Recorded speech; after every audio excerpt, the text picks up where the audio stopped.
Hi everybody, it's Az here from Heel vs Babyface, and I'm here in the Scarlet Hall, which is the first of two level 90 heroics in the Scarlet Monastery. Yet they've got a faceover for the Mist of Pandaria, and they've merged the four instances into just two now.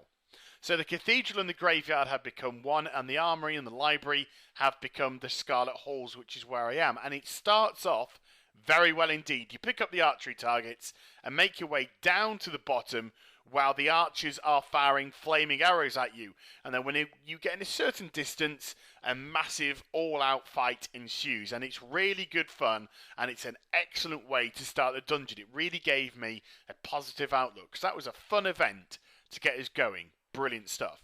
And I've been a little bit unfair to Blizz recently, because I've been critiquing and looking at the dungeons from a difficulty angle so far. And that genuinely, guys, is unfair, because you should have to have an item level of 450 to enter the dungeons. And I've only got 437. Blizzard have had to tune the dungeons down so people with low gear scores like myself can come in and test out the mechanics of the fights and see things from that angle. So from now on, I'm not going to look at dungeons from a difficulty point of view at all. That's unfair. I'm going to look at them from a mechanics point of view. So are the boss fights fun, interesting, engaging, that sort of thing? First boss up, Houndsmaster Brawn. Is it interesting, fun, engaging? Not in the slightest. I'm sorry. He brings in a hound every so often. He does a vanish attack behind the target, does a fan of knives, and that's pretty much it. And then when you get him down to about 10%, all his hounds come in and eat his face, which is quite a cool way to end it. I like the ending. Very ironic. But that can't be it, surely. Really, that can't be the mechanics of the fight. Now, there's only 3 bosses in the Scarlet Halls. This is a very short dungeon. So I was a little bit worried to start with, but let's not worry. Remember, this is a beta, not a demo, and people really have to understand the difference between the two, because there are a lot of, inverted commas, beta testers on here who are trying to play this game like a demo, and if you do that, you're only going to frustrate yourself and piss us off, to be quite frank. The whole point of a beta is to test, to see what things are going wrong, where it can be improved, and that's the process. If you want to play a demo, put your Xbox or your PlayStation on, go on Xbox Live, go on PlayStation Network, download some demos there and play them. Just because EA, who releases a game in August, does a beta test 2 weeks before its release date, that doesn't make it a beta. That makes it a demo. Okay? So let's get it right. Now, we're coming on to the second boss, which is Armsmaster Harlan, and he's the replacement for Herod, who we previously killed. And this is quite interesting. Starts off very interesting indeed. And we wipe, and I'm going to show the wipe. So we start the fight, and I jump down to the bottom with the tank, and the healer and the other DPS stays at the top, because we've done this dungeon majority of the time with just 4 people. And 2 adds are summoned in. Harlan does something which strips them naked, which is great, and it makes me do an absolute truckload of damage to them.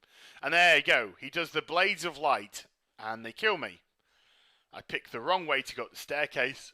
It follows me up, and bang, I'm dead.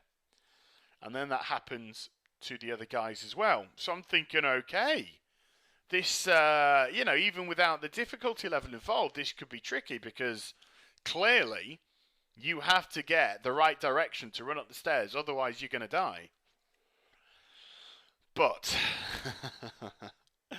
just like Saboteur Kiptawanga, whatever it is, in the Gate of the Setting Sun, second time round, with a change in tactics, it becomes terrible.